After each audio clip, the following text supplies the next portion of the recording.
The story begins with a hardcore gamer named Kanishi, who has just finished a game that took him a full 3 years to complete. After clearing it, he leans back in his chair and lets out a sigh, thinking about how boring and disappointing the game actually was. Despite the long time it took, it never truly challenged him. What Kanishi really wants is a game that will push him to his limits, something so difficult that it would take him at least 10 years to beat. He wants a real challenge, not something he can clear with enough patience. With that in mind, Kanishi immediately starts searching for his next game. He scrolls through different titles, reviews, and recommendations, but nothing catches his interest. Suddenly, his computer screen glitches and flickers. Strange text appears on the screen, offering him a game that never ends and is set in a fantasy world filled with magic. Kanishi's eyes widen in excitement. He has never heard of a game that never ends before, and the idea alone gets his heart racing. Without hesitation, he clicks on it. He is then asked to select the difficulty level.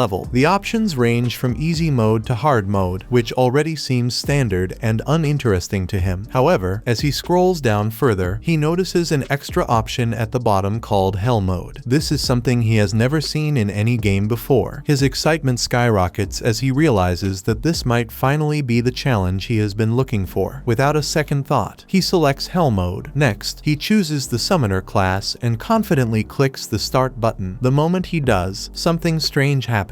His screen flashes brightly, and before he can react, he gets sucked straight into his computer screen. The next thing he knows, he wakes up in a completely different world as a newborn baby, crying as he is born into a poor serf family. Shortly after his birth, a man picks him up gently and gives him a name. That name is Alan. Surprisingly, Alan does not feel upset about his situation. In his previous life, he was a 35-year-old broke gamer stuck, working a dead-end job with no future. Compared to that, this new life feels like a fresh start. Being reincarnated gives him a second chance to live a better and more meaningful life. At the moment, Alan is only 1 year old, so he cannot speak yet. However, he has no trouble thinking clearly inside his mind. He can organize his thoughts, understand what people say around him, and observe everything carefully. He also realizes that the language spoken in this world is Japanese, meaning it is the common language here. Alan and his family live in a frontier village where pioneers pay taxes to a ruling lord in exchange for the right to cultivate the land. The village is still new and undeveloped, so it does not even have a proper name yet. Alan's father is named Rodden, a hardworking and caring man who does everything he can to support his family. Judging by his looks and behavior, Alan guesses that Rodden is around 20 years old. His mother's name is Derja, and Alan assumes she is likely in her late teens. Watching how close and loving his parents are with each other, Alan figures it is only a matter of time before he ends up with younger siblings as well. Later that night, after Alan is put to bed, he lies there quietly and starts thinking. He suddenly remembers that in this world, he is supposed to be a summoner. Curious, he decides to try opening a status window to check his stats. However, the moment he attempts to do that, something unexpected happens. Instead of a simple window appearing, a large book suddenly materializes and floats above him in the air. Alan shrieks in shock at the sudden sight of it, completely startled by what just appeared. His shout immediately grabs his parents' attention. Realizing this is bad, Alan panics and quickly makes the floating book disappear before they can see it. His parents rush in to check on him, but when they see that nothing strange is happening, they assume he was just making noise in his sleep. Thinking it is nothing serious, they quietly leave the room. Once they are gone, Alan carefully brings the book back out again. He soon learns that the floating book is actually a grimoire that contains all the details about his stats and abilities. As he reads through it, he confirms that he really is a summoner, just like the class he chose in the game. The book explains that he can summon creatures, but because of his young age, he is currently limited to summoning only insects and beasts. Even so, Alan feels extremely excited. He wants to summon something right away, so he tries summoning an insect. However, no matter how many times he tries, nothing happens at all. After several failed attempts, Alan forces himself to calm down and think carefully. He remembers another skill listed in the grimoire and decides to try using his create skill first. When he activates it, something finally happens. A crafting card for an insect appears right in front of him. Seeing this, Alan realizes that he needs to create the creature first before he can summon it. Now that he has the crafting card, he prepares to summon the insect properly. quickly, just as he is about to do it. His mother comes in to check on him. Alan reacts instantly, lying back down and pretending to be asleep. Even after his mother leaves the room, he notices that he is suddenly very tired. His eyelids feel heavy, and he realizes that forcing himself to stay awake is pointless. Deciding it is better to rest, he chooses to go to sleep and try summoning again the next morning. The following morning, when his parents are not watching him, Alan carefully brings out his grimoire again. This time, he successfully completes the summoning. In an instant, a giant grasshopper appears and jumps straight onto his face. Alan panics, but quickly recovers and tries giving it orders, telling it to obey him. Unfortunately, the grasshopper shows no interest in listening and simply hops away on its own. Confused, Alan checks the grimoire again, hoping it might explain what is going on. He finds the grasshopper's stats written inside the book. The grimoire also informs him that he needs to give his summoned creature a name. After thinking for a moment, Alan decides that Denka sounds like a decent name for a grasshopper. He then looks at his own stats and realizes that summoning Denka has actually increased his abilities. However, before he can celebrate, his mother suddenly walks into the room. She immediately notices Denka, since she is extremely afraid of insects. She reacts without thinking and instantly squashes the grasshopper. Just like that, Denka is gone. After a few more days of playing around with his skills and testing different things, Alan finally manages to summon another creature. This time, it is a small mouse, which he decides to name Mousy. Unfortunately, Mousy turns out to be just as unintelligent as Denka was. He does not really listen to orders and mostly does whatever he wants. However, unlike Denka, Mousy has a useful ability called Scurry, which allows him to move around the room at an extremely fast speed. While Mousy is still not very obedient, he will at least use Scurry whenever Alan tells him to, which makes Alan feel slightly better about the summon. Alan spends the rest of the day carefully studying his grimoire. He reads through every page again and again, trying to understand how summoning really works and what he needs to do to summon stronger monsters that can properly follow commands. He thinks about different methods, possible conditions, and skill combinations, but no matter how much he studies, he cannot find a clear answer. In the end, all his effort leads to nothing, and he is left feeling a little frustrated. That afternoon, Alan's father, Rodden, finally returns home. His clothes are stained with blood, and it is clear that he has just come back from a dangerous hunt. Rodden proudly tells Alan that he managed to take down a massive boar. He goes on to describe just how large and terrifying it was, and then asks Alan if he wants to go see it. Hearing this, Alan becomes incredibly excited. This would be the first real monster he has ever seen in this world. Seeing how thrilled his son is, Rodden decides to take him along. This is Alan's first time leaving the house, so he feels thrilled. At that moment, his father points toward a flock of birds known as albahiron. During this season, they fly north together, signaling the arrival of fall. Rodden then explains to Alan that he named him after the albahiron. After about a 10-minute walk, they arrive at the spot where the boar is being cut up. Several people are already there, working together to process the monster. At first, Alan is filled with excitement as he stares at it up close. However, after examining it more carefully, that excitement slowly turns into fear. Seeing such a large and powerful monster in person makes him realize just how terrifying it truly is. Alan understands that if he ever had to fight something like this right now, he would stand no chance at all. After a short while, one of their neighbors, a man named Gerda, walks over to Rodden and congratulates him on defeating the boar. Soon after, the other villagers nearby begin cheering as well. They all know that taking down a boar like that is no easy task and that it is a great achievement. Rodden then formally introduces Alan to Gerda. Gerda is left completely speechless when he sees how polite and well-mannered Alan is, especially considering that he is only 1-year-old. Putting that aside, Alan asks Gerda how strong a boar actually is. Gerda explains that boars are naturally C-rank monsters, and that it usually takes around 20 people working together to bring just one of them down. Hearing this, Alan quietly takes note of the information. He realizes that this gives him a clear benchmark for what kind of strength exists in this world, and what he might have to face in the future. About 10 months later, Alan receives some exciting news. He discovers that he has finally reached level 2 as a summoner. This level up allows him to create G-rank creature cards, which is a big step forward for him. On top of that, he gains a brand new skill that lets him fuse his summoned creatures together. The best part of all is that his inventory space doubles. This means he can now hold twice as many buffs as before, greatly increasing his potential strength. That night, after finishing During dinner, Alan feels more excited than ever. With his new level, new skill, and expanded inventory, he eagerly prepares to test out his fusion technique for the very first time. But Alan soon ends up feeling disappointed when he realizes that he still cannot use his fusion technique on his cards, even when his MP is completely full. No matter how hard he tries or how carefully he follows the process, the fusion simply does not activate. This frustrates him, but he understands that he is still too young and not strong enough yet. Time passes, and by the time Alan turns 3 years old, he has made clear and noticeable progress on his path as a summoner. After many attempts and much practice, he finally succeeds in using his fusion technique on several of his cards. Through this process, he manages to craft a bird card, and the bird he summons from it is named Chappie. Chappie has a special ability called voice mimicry, which allows him to perfectly imitate anything Alan says. When Alan hears Chappie copy his voice, he immediately realizes how useful this ability could be. He imagines using it to confuse enemies, lure monsters into traps, or create distractions during battle. As Alan looks at everything he has learned so far, he feels satisfied with how deep and complex this world is. He honestly admits to himself that this world feels like the peak of hardcore gaming, far beyond anything he ever experienced in his previous life. By the time it reaches 3 o'clock in the afternoon, one of Alan's friends, a girl named Krina, comes over for a playdate. As usual, they start playing knights and sword fighting with wooden sticks. At first, Alan underestimates her, thinking that winning will be easy for him. However, to his surprise, Krina is much faster and more agile than he expected. She moves quickly, dodges his attacks, and strikes back before he can react. Alan struggles to keep up with her pace, and before he realizes it, he ends up losing the fight. By the end of the day, Alan is completely worn out and beaten badly by Krina. His body aches and his pride is bruised, but instead of feeling discouraged, he quietly vows to himself that he will become stronger before their next battle. That night, important news is revealed to the family. Derja announces that she is pregnant. Hearing this, Alan tells his father that he wants to help with harvesting the potatoes, since his mother will not be able to help as much anymore. Deep down, Alan knows he will be fine doing physical labor because he now has the stamina of a grown adult. However, his parents do not know that. They gently tell him that a child his age should not have to work and that he should focus on playing and having fun instead. They encourage him to keep spending time with Krina since they have noticed how happy he looks when they play nights together. They also mention that they are really looking forward to Alan's appraisal ceremony. Alan has no idea what that is, so Derja explains that when he turns 5 years old, there will be a divine ceremony to determine what kind of talent he possesses. They truly hope that Alan will receive a good talent, one that could finally free their family from life as serfs. A few months later, during the winter season, Alan accidentally forgets to put Denka away. Because of this, his mother suddenly sees the insect. Terrified, Derja slips and falls to the ground. When Rodden rushes in to check on her, Derja tells him that her water has broken and that the baby is coming. Krina happens to be nearby at the time, since she and Alan were having another playdate. Rodden quickly asks Krina to go get her parents because they have experience helping with childbirth. Not long after, Gerda and his wife, Matilda, arrive to help Derja. Matilda takes charge of the situation and prepares to deliver the baby. She immediately orders all the men out of the house, saying she needs privacy to work properly. The long night passes, and by the next morning, the boys wake up to the sound of a baby crying. They rush over and find that the baby has been safely delivered. Derja asks Rodden to name the child. Without thinking too deeply about it, Rodden decides to name him Mash. Derja instantly loves the name, but after thinking about it for a few seconds, she wonders if the name came from a monster. Rodden admits that it did, but Derja cannot deny that it sounds good. She starts laughing, and everyone else joins in. As they laugh together, Alan quietly watches them. Thinking back on everything, Alan realizes that he never truly understood why he was reincarnated in the first place. Aside from his desperate wish to play a hardcore game with terrible balance, he remembers how miserable and meaningless his old life felt and realizes that he is completely fine leaving it behind. In this new world, he feels free, unrestrained, and full of possibilities. More than anything else, he knows that this new family is the best part of his new life. He is not sure how he will do it yet, but Alan makes a silent promise to himself. No matter what it takes, he will free his family from the harsh life of being serfs. Time passes, and by the time Alan turns 5 years old, Alan's father takes him on a walk through a wide flower field and begins telling him about the appraisal ceremony. According to him, it is a special ceremony that every child in their village must take part in once they turn 5 years old. If a child is discovered to possess a talent, it could allow both the child and their family to rise up and escape their life as serfs. However, Rawdon explains to Alan that it will not be easy at all, because there will be many competitors since their village is very densely populated. Along the way, they run into Krina and her father, and the four of them decide to travel together to a nearby commoner village. Not long after, they arrive at the commoner village, and Alan is shocked that the people living there are even considered commoners, as they are well groomed and wear clothes that are much nicer than his own. Shortly after this moment, the appraisal ceremony is ready to begin, so the priests slowly open the large main door, and first they ask the common people to show respect to Elmia, the god of creation. After that, they continue by saying that heroes in the kingdom do not only come from people with high rank, power, or status, but can also come from ordinary serfs. Alan hears this and immediately knows it is true, because when he was reading the game's epilogue, it clearly said that classes like the hero and sword lord must begin from a low social class. At first, he believed this was only a boring game rule with no real meaning, but he soon realizes that it applies to the entire world. Because of this rule, everyone, no matter their status or background, must take part in the ceremony. After that explanation is finished, the commoners calmly move forward and slowly make their way inside the building. Once inside, Alan notices a statue standing at the center and assumes it must be the god worshipped in this world, Elmia. Not long after, the appraisal ceremony starts, beginning with the village chief and his son, Palomas. Palomas steps forward toward the crystal ball and places his hand on it, causing the screen to light up and announce that he has the talent of becoming a merchant. His father immediately jumps with joy and rushes over to hug him, relieved as he realizes that his son is not useless after all. Alan watches in complete awe when all of a sudden his grimoire appears floating in front of him and starts writing down several numbers on its pages. This makes him realize that attributes are now being shown as clear values instead of hidden numbers. What he likes the most is that he is the only one who can see the grimoire at all, which means he can freely use it however he wants without anyone noticing. The ceremony continues as the children happily celebrate with their parents after receiving their new skills, but sadly, not everyone is lucky enough to gain a talent, leaving some of them feeling disappointed. The next child is Dagora, and he places his hand on the crystal, causing it to light up. The priest informs him that his talent is being an axe user. Dagora immediately jumps with joy and runs over to his father to celebrate. One by one, everyone receives their talent judgment and leaves the area, until only Alan and Krina remain, standing there with their parents. Krina quickly rushes up to the crystal ball, excited and eager to discover what kind of talent she has. The moment she touches it, a bright light bursts out from the crystal, and when the time comes to announce her talent, even the priests are shocked by the result. Most of her stats are nearly maxed out, and she is revealed to have the talent of a sword lord, which is known as one of the rarest and strongest talents. Her father is overjoyed, believing that his only daughter might finally be his way out of the trenches. But Krina herself does not look very happy, because she actually wanted to become a simple swordsman instead. Alan is not surprised at all, since he always believed there was something special about her. He is also excited, hoping his parents will learn that he is a summoner, so he confidently walks up to the crystal to have his own talent revealed. He places his hand on it, and a blinding light bursts out, sending him flying before he crashes to the ground. Rawdon quickly rushes over to one of the priests and asks if his son has awakened a unique talent, but instead, the priest announces that Alan has no talent at all. Rawdon does not look upset in the slightest. Instead, he calmly holds Alan by the shoulders and tells him that it is time for them to go home. The two of them head back home afterward, where Derja and Alan's little brother, Mash, are already waiting to give them a warm and cheerful welcome. Later that night, Rawdon sits down with Alan and tells him not to feel bad about me not having a talent, explaining that nothing like that would ever change how much they love him. Even so, Alan still feels a little disappointed about the fact that he did not receive a talent of his own. Despite that, he remains grateful and happy that he was born into such a caring and loving family. Later that night, Alan lies awake in bed with his grimoire open in front of him. As he looks through it again, he notices that every single one of his attributes is listed as E rank. At the very least, today helped him realize one important thing. He is the only person in this world playing on Hell mode. mode. Alan assumes that the ranking system most likely reflects how much growth a person can expect when they level up. Because of that, he believes the reason all of his abilities are E rank is due to him choosing the Hell mode difficulty, which probably reduces his progress to 100th of what it is normally supposed to be. That can only mean the stats shown in the grimoire are just a small fraction of his true potential. Alan realizes that a difficulty like this is usually where most people would quit, but not him. He is on a mission to prove that he is capable of conquering any hardcore game he chooses to face. The next day, Alan and his family head over to Krina's house to celebrate her Sword Lord talent. Along the way, Alan cannot help but notice that his father seems upset about something, even though he clearly does not want to talk about it. That bad mood follows Rodden all the way to Krina's house. When it is time for everyone to start drinking together, Rodden and Gerda begin bickering over something completely pointless. Alan watches them argue and wonders if his father's attitude could be caused by jealousy over Krina becoming a Sword Lord. However, he quickly dismisses the idea, knowing that his father is not that petty of a person. The argument continues to escalate as Rodden and Gerda shout back and forth at each other. Suddenly, Gerda drops a bombshell, revealing that Rodden once said he wanted to cut all ties with their family. Everyone who hears this is left completely shocked. Rodden admits that it is true, but explains that it is not because he wants to. He says that Krina's talent is 1 in a million and could even put her on the path to becoming a noble. Because of that, he believes they should not risk her future by continuing to associate with serfs like them. Even after that explanation, the two continue arguing for a while longer, until their wives finally step in and slap some sense into them. Matilda and Derja then explain the truth, revealing that all 4 of them are childhood friends who grew up together in the same village. Apparently, Gerda and Rodden have always been thick-headed meatheads who were constantly looking for excuses to fight each other, though becoming fathers managed to calm them down a little. Reminiscing about old memories helps everyone cool off, and they spend the rest of the night enjoying themselves and sharing liquor together. The next day, rumors about Krina's talent spread quickly, and before long, the Order of Knights begins planning a special visit to see her in person. Shortly after that, the knights arrive at the village on horseback. As soon as they do, Krina and her father rush over to the knight commander to properly introduce her. While they speak, Alan watches from a distance and begins to wonder if this means Krina will have to leave the village and become a full-fledged knight someday. He understands that this is the path she is meant to take, but even so, he admits to himself that he is going to miss her when that day comes. After the commander speaks with Gerda for a while, he suddenly reaches a harsh conclusion. He claims that they may have been lying about Krina possessing the Sword Lord talent. Because of that, he declares that she must prove it in a duel against the vice captain. If she fails, she will be executed on the spot, since lying about one's talent is punishable by death. Gerda immediately refuses, unable to accept why someone as old and experienced as the vice captain would be forced to spar with a 5-year-old child. Alan feels the same way, but he knows there is nothing he can do to stop it. Krina looks over at the sword she will be using for the duel and notices how shiny and beautiful it is. Excited by that alone, she immediately agrees to the duel and tells her father not to worry. Hearing this, Gerda does not even know what to say anymore and is left completely stunned. With that, the duel between Krina and the vice captain, Leibrand, begins. For the first few moments, the two appear evenly matched. However, Leibrand soon uses his overwhelming strength to overpower Krina and slam her into a wall. Gerda sees this and desperately tries to intervene, but the knights restrain him and hold him back. At that moment, the knight commander already believes the fight is over. To his surprise, Krina suddenly stands back up, surrounded by a faint blue aura. She charges straight at Leibrand and unleashes a barrage of sword slashes that are 10 times faster and stronger than her earlier attacks. Leibrand struggles to keep up, and before long, his sword is sliced clean in half. Seeing this, the commander immediately calls an end to the duel. The vice captain is left in complete disbelief, unable to comprehend how his 24-year-old self was just defeated by a 5-year-old girl. The crowd erupts into cheers for Krina, now fully convinced that she truly is the Sword Lord. Gerda feels overwhelming pride as he watches his daughter overcome impossible odds. Shortly after, the commander approaches Gerda and declares that there is is no longer any doubt about Krina's talent. He says he would like the opportunity to discuss her future with him. Although Jurda is still angry about being forced to put Krina through such a dangerous trial, he agrees to talk. They head to the village chief's residence, where the discussion begins over dinner. The knight commander introduces himself as Xenof and explains that he was sent by the lord of the land to confirm whether a sword lord truly existed. After witnessing the duel firsthand, he confidently confirms it. Xenof then announces another decision made by the lord of the land. Although the village was originally meant to be named after the village chief, the discovery of a sword lord has changed everything. To honor her, the village will now be named Krina Village. After that, Xenof apologizes to Jurda for subjecting his daughter to such a brutal test. Jurda is not the type to hold grudges, so he accepts the apology and lets it go. Xenof then tells Jurda to continue raising Krina the same way he always has. Once she reaches the age of 12, she will be sent to the Royal Academy to study and fully master her talent. Hearing about this, Alan becomes excited at the thought of an academy filled with people who possess talents like hers. However, as the conversation continues, Alan starts to wonder why Dagora, one of the children who received the axe talent, is present as well. Xenof acknowledges Dagora and tells him to work as hard as possible to train and earn admission into the academy someday. With that settled, Xenof turns his attention to Alan and notices something unusual. He finds it strange that Alan has both dark hair and dark eyes, which is rare. When Xenof learns that Alan is the son of Rodden the boar hunter, he immediately stands up and pays his respects. Xenof explains that Rodden is known as a legendary figure in the village, a man responsible for handling most of the dangerous tasks during hunts. He is considered a true hero by the people. As Alan listens to all of this, he feels proud to hear his father being praised so highly. In his heart, Alan realizes that his dad really is a hero after all. Later that evening, Jurda and Rodden bid each other farewell. Rodden believes that Krina may become a hero someday, but he is even more impressed that she was acknowledged by the Lord. He then tells Alan to continue working hard, saying he is destined for great things since he is his son after all. Just then, Alan pulls out a few fruits he stole from the meeting, and Rodden does the same, causing them both to laugh together. Sometime later, Alan gets really hyped up because he has finally leveled up his summoner skill. His grimoire now says he has an enhanced skill, so he wonders if that means he will be able to summon stronger things. He gets even more excited as he thinks about how he will eventually be able to summon something cool like a dragon. It took him 2 years to reach this milestone, so when he thinks about it, he realizes that it was actually worth all the effort and waiting. Later that night, Derja and Rodden announce that they are going to have yet another child, and their guess is that it is going to be a girl. Because of that, they all start thinking up possible names for the baby. Alan's grimoire suddenly appears, and after he looks inside it, he sees the name of the god of creation written there. Without thinking too much, he suggests that they call the baby Elmia. His parents quickly tell him to shut up and warn him that they do not speak the name of their god in vain. Alan realizes that he messed up, so he quickly tries to change the topic to avoid more trouble. To do that, Alan points out that his dad's scar is already healing up. Rodden explains that he got the scar when he passed one of the trials of the gods during a boar hunt. Alan has no idea what a trial of the gods is, so Rodden takes the time to explain it to him. He says that it is a special moment that sometimes happens while they are hunting. During that moment, they feel a sudden burst of energy that removes all their wounds and exhaustion, making them feel refreshed and strong again. When Alan hears this, he realizes that this is just how people in this world describe leveling up. It suddenly makes a lot more sense to him. Even though his summoning skill has gone up, he understands that he is still going to remain at level 1 unless he manages to defeat some real monsters. Just improving a skill is not enough. He knows that if he truly wants to grow stronger, he needs real combat experience. Because of this, Alan decides that he needs to take hunting more seriously. He asks his dad if he can come along on a hunt so that he can gain experience and maybe even level up for real. However, his dad immediately turns him down. Rodden reminds him that hunting is not some kind of game or training exercise. He tells Alan that it has real dangers and serious consequences, and that mistakes during a hunt can cost people their lives. Hearing this, Alan understands that getting stronger will not be easy, but that doesn't mean he'll be willing to give up just like that. Later that night, right before Alan goes to bed, he pulls out his grimoire and sees that he has just received a message from Elmia. The message explains that during the appraisal ceremony, his stats stats were shown as E rank because he is on hell mode. However, the message also shows his true raw stats. Alan is relieved and happy to see that his real stats are actually on the same level as Krina's. This makes him feel much more confident about his future. Feeling curious and ready to experiment, Alan decides to try using his enhanced skill on Denka. Just as he expected, the skill amplifies all of the stats Denka already had. When Alan materializes Denka, even though Denka has not grown much bigger, Alan can tell just by looking at him that he has clearly been enhanced and has become stronger. Just then, Derja walks into the room and spots the bug. She gets scared when she sees it and quickly squashes it with her foot. Even so, he does not give up. Alan spends the rest of the night summoning and testing his skills. By morning, he comes to an important realization. The enhancements he puts on a card do not go away. This means that as long as he has enough MP to spare, he should enhance all the cards in his inventory to make them stronger over time. Shortly after that, Rodden heads out to go hunting. Everyone tells him goodbye and wishes him luck before he leaves. Later, while Alan is doing some chores around the house, he realizes that he has not been able to pull off any new fusions, even after trying several different combinations. He starts to feel a little frustrated. The only last possible combination he has not tried yet is a bird and an insect. When he finally tries to fuse them, he smiles when he sees the result at first. However, that smile quickly fades when he realizes that the new card that was created is just an apple. At first, he feels disappointed, thinking that the fusion failed in a strange way, but then he decides to carefully check the buffs on the card. As he reads through them, his smile returns. He realizes that he has finally gotten a creature that has an MP buff. This is a huge breakthrough for him because it means he will be able to do far more actions and summons over the course of a single day. Before this, he believed it would take him several decades to level up. Now, with this creature's MP buff, he realizes that leveling up could be cut down to just a couple of years instead. Alan materializes the card, and the strange apple creature is formed in front of him. Looking at it, Alan decides that it needs a proper name. After thinking for a moment, he smiles and decides to name the creature Apo. After a little while, Apo shows Alan his special skill. Apo sinks into the ground and then grows into a tall stem that releases the sweet scent of an essential oil. Alan is busy breathing in the smell when he suddenly sees his mom coming toward him. He quickly tries to get rid of the stem, but it does not disappear. His mom walks over and notices the stem, but she does not think much of it because it gives off such a pleasant and relaxing smell. Later in the day, Krina comes over for training. During their sparring, Krina completely wipes the floor with Alan and easily defeats him again and again. However, after their training is over, Krina admits that Alan has gotten a bit tougher than before. Alan is shocked to hear this and immediately checks his grimoire. When he looks at it, he sees that both his endurance and attack skills have been buffed. He starts to wonder if Apo's sweet-smelling aroma might have given him these boosts. However, he has no real way to prove it or test it properly, so for now, he decides to let the thought go. As time goes on, Alan realizes that they now have a lot of hay thanks to Apo. After running a couple of simple tests, Alan finally understands how Apo's skill, Aroma, really works. He learns that Aroma can shorten MP recovery time from 6 hours down to 5 hours. This allows him to do more activities and more summoning in a single day, which is a big advantage for his growth. Even so, Alan cannot help but feel uneasy because it always feels like he never has enough time to do everything he wants and needs to do. Later that night, Alan and his mom start to get worried because Rodden has not come home yet and it is much later than he is supposed to be. The worry slowly turns into fear as more time passes. Then, they suddenly hear loud noises coming from outside. When they rush out to see what is happening, they see several adventurers carrying Rodden on a stretcher. He is clearly badly injured and barely conscious. When they finally bring Rodden inside, Gerda explains what happened. He tells them that Rodden took a boar fang to the gut, which is what left him in such a terrible condition. They managed to keep Rodden alive for now thanks to a special healing herb. Gerda admits that if not for that herb, Rodden would already be dead, even with the herb. However, it is still not enough to fully heal him, and he is left with a large and dangerous wound. Alan asks Gerda how something like this could have happened. Gerda explains that this was not just the fault of a single commoner. Normally, commoners do not even take part in boar hunts because they are far too dangerous. But this year was different. Many commoners volunteered to join the hunt because they had heard stories about Rodden being a great hunting hero. They believed that as long as Rodden was there, they would be safe. Gerda admits that neither he nor Rodden felt comfortable allowing commoners to come along on such a dangerous hunt. However, since they could not refuse the orders of the chieftain, they had no choice but to let the commoners join, even though it put everyone at greater risk. The commoners were taught the proper formations and tactics for what to do if anything went wrong. However, as soon as things actually did go wrong, fear took over them, and they started to panic and break formation. Instead of following the plan, they began to run around in confusion. One of the commoners was just about to get stabbed, but that was when Rodden stepped in and ended up being the one that got stabbed. Later that night, Rodden finally wakes up, and everyone is relieved to see that he made it through. However, Alan cannot help but blame himself. He realizes that he was mostly useless during the crisis. Even though he could have helped more, he understands that he has been too focused on leveling up and improving his own abilities. And because of that, he chose not to pay enough attention to what was happening around him and to the people who needed him. He remembers that he has a family he needs to protect, and he quietly makes it his personal mission to become strong enough to truly protect them. Shortly after, Gerda arrives and drops off Rodden's portion of the meat they hunted. After that, Gerda tells Rodden not to worry about anything during the winter and to focus only on getting better. That is when Alan also speaks up. He tells his dad to rest and take it easy, because from now on, Alan is going to take care of things and provide for the family while Rodden is recovering. The next day, Alan keeps his word. He does hard work like fetching water from the well and carrying it all the way back to fill their reserves. Gerda then shows Alan how to harvest crops from the farm. At first, Gerda thinks the work might be too much for Alan to handle. However, to his surprise, Alan harvests each stem easily and without slowing down. This makes Gerda realize that Alan is a lot stronger than he first thought. Not long after, the chieftain visits their home along with the commoner who caused Rodden's injury. The commoner immediately apologizes to Rodden for what happened. Everyone expects Rodden to be angry or hold a grudge. Instead, to their surprise, Rodden calmly tells him to be more careful next time. Seeing this, Alan feels a deep sense of admiration for his father and realizes how noble and kind he truly is. Later that day, Alan heads to the flower field and clears part of it so he can use the area to set traps to catch some meat. He summons a couple of small frogs and uses them to help put his plan into motion. After setting everything up, Alan hides in the bushes and waits for something to take the bait. He waits for a long time and nothing happens. Alan starts to think it might be over and that his plan failed. Then, suddenly, a giant bird flies in and lands in the cleared area. As Alan takes a closer look, his heart drops. He realizes that this is not just a normal bird. It is an albahiron, a dangerous B-rank monster. Alan only meant to attract small animals and birds, and he never expected something like this to show up. Alan knows he has no real chance of beating a monster like this, so his first thought is to turn around and run for his life. But just then, his system lights up and announces that his enhanced skill has reached level 2. Seeing this, Alan decides that it might be worth taking the risk to test it out on the albahiron. Alan charges in and uses his sword to attack, but the albahiron easily knocks him away. After that, Alan summons several wolves, and they rush forward to bite and attack the albahiron. For a moment, Alan thinks he might actually have a chance to win, but things quickly turn bad when he sees that the albahiron simply eats all of his wolves without much effort. With no other options left, Alan tries to attack again with his sword, but this time he is knocked away even harder than before. The albahiron moves closer and stands over him, clearly trying to eat him. Alan raises his sword to defend himself, his body shaking, as he wonders if this is truly the end for him. As his last resort, he summons 2 leeches, and they immediately begin to suck up some of the albahiron's blood. This starts to weaken the albahiron a little, and it also gives him a short moment to think carefully about what his next move should be. He knows that he is a lot weaker now because he has lost a couple of his summons and buffs, but he believes it should not be a serious problem, because he already has a clear plan to take this beast down with just one strong and final strike. Alan summons his wolves again and orders both the wolves and the leeches to lunge forward sword and attack at the same time. While they rush in, he jumps in as well and delivers a decisive sword strike directly to the Albahiron's head. The attack is strong enough to knock the Albahiron down and keep it down for good. His grimoire then notifies him that he has just defeated an Albahiron and that he has gained 100 XP. When he sees this message, he gets very hyped up and excited, and he takes a moment to celebrate his victory. After that, Alan takes the Albahiron back to his family, and they are both surprised that someone they used to see as a wimp like him could defeat a D-ranked monster like that completely on his own. Gerda then offers to help him bleed the Albahiron out properly. After tying the Albahiron up, Gerda gives Alan a detailed rundown on how the meat of the beast is supposed to be cut and separated, and he also explains which parts of the monster are safe and edible. Gerda also adds that monsters all have magic stones inside them, and that every magic stone found in any monster above D rank falls under the tax laws of their kingdom. However, Gerda does not really see this as a big problem, since the stone would be useless to poor serfs like them anyway. Even so, Gerda believes that they will be able to get a better price for their share of the meat from the chieftain after they explain that Alan was the one doing the hunting, since his father was injured and unable to do it himself. The next day, at the chieftain's office, the two of them follow through with their plan of using Rodden's injury as leverage. At first, the chieftain insists that they should only receive the smaller cut. However, after they continue to pressure him by reminding him about how badly injured Rodden is and how a kid like Alan had to risk his life, the chieftain finally gives in and agrees to give them a bigger cut, just like they had planned from the beginning. The chieftain tells them that they will be able to keep all of the meat for themselves, while he will only take the wings and the magic stones. However, Alan tries to go the extra mile and asks the chieftain if they will be allowed to continue doing this kind of deal in the future as well. Gerda does his best to help convince the chieftain, and after taking some time to think about it, the chieftain finally agrees to their terms and allows them to continue under the same arrangement. 3 days later, Alan uses the same tactic as last time to face 2 more Albahirons. The fact that he was able to defeat one before has given him much more confidence, so this time he is able to defeat both of them with the help of his leeches, his wolves, and his wooden sword, and he does it in record time. Alan has been going out to hunt once every 3 days since beating the first one, but this is the first time he did not lose any of his summons, so he is very happy with the results. Alan's grimoire then lights up and acknowledges that he has just defeated 2 Albahirons and gained 200 XP. More importantly, it also informs him that his level has increased and that he has reached level 2. He becomes extremely excited when he sees this and immediately checks his stats. When he looks, he sees that all of his HP and MP have fully recovered after leveling up. However, he also notices that his stat increase is only about 60% of what it should normally be. He does not think too deeply about it, and he assumes that maybe he does not get the full benefits since he has only just reached this level. Even so, he is still very happy and is just glad to see that all of his hard work has finally paid off. As he thinks about it more, he starts to believe that this might be the trial of the gods that Rodden told him about, and he honestly feels amazing about it. He realizes that he will have to let his family know the truth sooner or later. Later that day, Alan arrives back home, and Rodden is surprised to see that he managed to catch 2 Albahirons in a single day. After that, Alan meets up with Krina for some sword training. However, even while he is in the middle of fighting and training, his mind keeps thinking about how and when he is going to hunt more Albahirons. Since it is migration season and there are a lot of Albahirons around, he believes that if he works hard enough, he may be able to reach level 3 by hunting about 20 more of them. Alan's thoughts are suddenly interrupted when Krina lands a heavy blow to his head, which clearly shows that she has won the match. After acknowledging her victory, she simply waves goodbye to him and leaves. Later that night, Alan decides that it is time to let his parents in on the truth about how he has been able to defeat those Albahirons so easily. However, he knows that he cannot tell them that he got pulled into some random game he saw on the internet, because they would definitely think he has gone crazy. Because of that, Alan comes up with a better explanation. He tells them that when he was only 1 year old, he heard an oracle from Elmia, the god of creation. Alan explains to them that an oracle basically means that he is smarter and physically stronger than the average person. On top of that, he says that it also means he will go through trials that go beyond what even 100 men could normally accomplish. Hearing this, Rodden already understands what is going on and can tell that Alan must have already gone through the trial of the gods. Rodden noticed earlier that morning that the cut on Alan's face was already gone, so he realizes that this is the only explanation that makes sense. However, Derja does not understand how this could even be possible, especially since Alan's appraisal results from last year said that he had no talent at all. That is when Alan mentions that he received another oracle from Lord Elmia a few months ago. He explains that the reason his attributes were ranked so low during the appraisal ceremony is because they take the slow progression of his trials into account. He also explains that the reason he was judged to have no talent was because his talent was actually too new to be properly recognized at the time. Rodden is shocked when he hears this, because it means that Alan actually does have a talent after all. When Rodden asks Alan what that talent is, Alan tells him that he is not sure, because Lord Elmia did not give him the full details. Alan feels bad about lying to his father, but he knows that he cannot say anything about being a summoner. He is afraid that some people would react the wrong way if they found out that he can summon and control monsters, and he also knows that he definitely cannot tell them anything about being reincarnated. In the end, Derja simply embraces Alan and praises him for being so brave, especially considering how young he is. Rodden then asks Alan what he plans to do next, and Alan replies that for now, all he wants to do is prove himself worthy by passing all of the trials. Rodden is proud to hear that answer, but he also tells Alan not to hesitate to ask for help if he ever needs it. Alan thanks both of his parents for being so understanding and for giving him their full support. After that, Rodden tells Alan that it would be best if he kept this a secret for now, because it would be very bad if people started to mistake him for a false prophet. However, Rodden says that Gerda will be the only exception, since Gerda is always bragging about how cool Krina is as a sword lord. Rodden says that now he will finally get the chance to boast about how cool his son is as well. By the time winter comes, Alan takes one of the albaherones they had stored and begins cutting it up. After that, he heads into town with Gerda to trade the meat for supplies. Gerda has already heard the news about Alan being blessed and tested by Lord Elmia, and Gerda honestly is not surprised at all, because he always believed there was something special about Alan. As they travel together, the two of them continue talking, and Alan brings up the topic of the difference between commoners and serfs. Gerda explains that most of the difference comes down to social status and taxes. He explains that serfs are under a completely different tax system, where they must pay 3 gold coins for each adult and 1 gold coin for each child every year. After hearing that, Alan asks what it would take for a serf to become a commoner. Gerda explains that it would require paying a tribute of 10 gold coins per person in the family. He also mentions that there are rumors about a baron sometimes rewarding people with commoner status, but he makes it clear that those are only rumors. When Alan hears all of this, he realizes that since his mother is about to have another baby, it would take their family 50 gold coins to become commoners, because they will soon be a family of 5. Alan spends the rest of the day trading with Gerda, and he starts to get the hang of how trading works. By the end of the day, he walks back home with a large bundle of firewood on his back. Realizing that he now mostly understands how bartering works, he also realizes that he can do some market research the next time he comes into town. The next time Alan goes trading, he does it all by himself. While there, he carefully documents the market value and barter value for every single item so that he can use that information to help himself in the future. Later, Alan walks into a herb shop and asks the merchant if there is any medicine that can recover MP. The merchant immediately responds that they do not have anything like that, because such items are far too expensive for the shop to carry. That said, Alan just takes a look around at all of the herbs and medicines on the shelves, and he realizes that it would be extremely difficult to document all of them manually. So, he focuses very hard and, just by thinking about it, ends up drawing all of the herbs into his grimoire without touching anything physically. After that, Alan asks the merchant if he has any Mueller's flowers in stock. However, the merchant suddenly gets very worked up at hearing that name because of the last time he sold one. The merchant explains that some time ago, Gerda burst into the shop and demanded to buy a Mueller's flower. He insisted on getting it because a friend of his was sick, but he did not even pay in full at the time and promised to pay the rest later. The merchant still has not received the full payment, and on top of that, it was the last Mueller's flower in stock. That is what upsets the merchant the most. Alan hears this and realizes that Gerda came into the shop to buy the very herb that ended up saving Rodden's life after he was attacked that night. night. If the merchant had simply refused to sell it, Alan figures that he might not have a father anymore. To show his appreciation, Alan gifts the merchant some albahiron jerky and thanks him sincerely for his kindness, after which he leaves the shop. On his way back, Alan is busy checking out some weapons in town when he runs into the same kid from the appraisal ceremony who had gained the axe talent, Dogora, and the chieftain's son, Pelmoas. Alan knows that Dogora is nothing but trouble, so he tries to mind his own business and leave quietly. However, Dogora smacks him on the head and immediately demands that Alan become his minion. In response, Alan pulls out his wooden sword and points it directly at Dogora. Dogora becomes flustered and complains that it is unfair because he does not have a weapon. Alan tells him that he is willing to fight fairly, so Dogora should go get any weapon of his choice while Alan waits right here. Dogora returns shortly after with a sword and charges at Alan, but Alan easily dodges and blocks all of his attacks. Dogora's strikes are strong, which makes sense since he is an axe user, but even so, his strength hardly compares to Krina's. Alan decides to end the duel quickly, knocks the sword out of Dogora's hand, and wins the fight. He simply acknowledges his victory and walks off nonchalantly, which makes Dogora even more furious. Later that night, Alan returns home, and Rodden is seen removing his bandages. This suggests that he is back in top shape and ready to continue hunting. Derja, however, warns him not to overdo it and risk pulling a muscle. The next day, at Krina's house, Dogora shows up again to challenge Alan to a rematch. He loses badly several times, but his ego refuses to let him accept defeat, so he keeps asking for more rematches. Meanwhile, Alan's younger brother, Mash, has already started sword training with Krina, which makes Alan excited to see how Mash will perform at the appraisal ceremony in 2 years. After some time, the new baby is born, and the family decides to name her Mila. Later, Rodden returns home from a hunt with Gerda, only to announce that the family is being summoned by the chieftain. Apparently, the chieftain wants them to increase the number of boars they deliver to the Baron from 10 to 15. To make that happen, the chieftain wants them to allow the commoners to join in on the hunt again this year. Derja thinks that this request is ridiculous, especially since Rodden suffered a terrible injury during the last hunt. Rodden admits that he wanted to decline, but it turns out that this was not a request. It was an order directly from the Baron. If they do not deliver 15 boars by winter this year, the Empire will recruit more serfs from elsewhere. Hearing this, Alan immediately understands that more serfs would mean less land to go around, which would put those who cannot hunt at risk of losing their land. Gerda adds that the worst part of it is that the Baron wants them to deliver 20 boars by the end of next year. Rodden figures that the only way to meet that demand is to hunt more often than the usual once every 10 days. Alan then speaks up and suggests that they simply follow the Baron's order. Gerda tells him not to interrupt when adults are speaking, but Rodden stops her and allows Alan to continue. Alan explains that they cannot refuse a direct order from the Baron, so even if the commoners end up being dead weight, they need to find a way to make that dead weight useful. Based on his past experience with games, Alan knows that making characters as useful as possible, even when they do not seem capable, is his specialty. He tells them to trust him and let him handle the situation. He reminds them that he was blessed with wisdom from Lord Elmia, and because of that blessing, he believes he has a plan that might actually work. The next day, Alan and Rodden meet up with the commoners who will be joining them on the hunt. When the commoners see Alan, they are surprised that a little kid like him is tagging along to hunt. Rodden explains that the plan is for everyone to adopt his hunting strategy, while Alan will simply tag along to watch and learn. Alan assures the others that he will not get in anyone's way, and then bows to thank them for allowing him to come along. Even though he feels a little upset about not being able to participate fully in the hunt, Alan reasons that the most important thing right now is to train the new hunters. He wants them to gain the experience necessary to help the group hunt more boars in the future, because he does not want anyone to get hurt like his father did during last year's hunt. One of the commoners approaches Rodden and apologizes for the injury he caused him last year. Rodden does not hold any ill feelings about it and tells him that it is no big deal. Instead, he tells everyone to focus on the goal ahead and not dwell on past mistakes. After that, the gate to the forest is opened, and they all begin to make their way inside, starting the hunt. As they enter the forest, Alan realizes that after 7 long years of being a serf, this is the first time he is leaving the village. In his mind, this is a small but significant step toward eventually freeing his family from the life of serfs. What excites excites him even more is the thought of seeing the White Dragon Mountains. According to legend, a mythical white dragon lives somewhere near those mountains, and Alan has always dreamed of catching a glimpse of it. Shortly after, the hunt is about to begin. Everyone assumes their positions as a giant boar charges into view. When the moment is right, the bait team positions themselves to lure the boar in a certain direction. Following them, the tank team moves in to hold the boar in place, preventing it from escaping or attacking anyone dangerously. Finally, the strike team arrives to deliver the final blow. Alan carefully observes the entire process and realizes that this is the exact hunting technique that his father and other experienced hunters have been using for over 10 years to successfully capture and kill boars. He thinks to himself that it is a carefully planned and executed strategy, and it is actually very impressive to watch in action. Once the boar is finally slain, the commoners feel an immense sense of pride. They understand that successfully hunting the boar is equivalent to passing the trial of the gods, marking their achievement and skill. Alan estimates that because the boar is a C-rank monster, the commoners must have earned a considerable amount of experience points from this hunt. Curious, he pulls out his grimoire to see exactly how many points he received. Unfortunately, he finds that he did not gain any experience points at all. He thinks it over and realizes that this makes sense, since he did not participate in the fighting and had only observed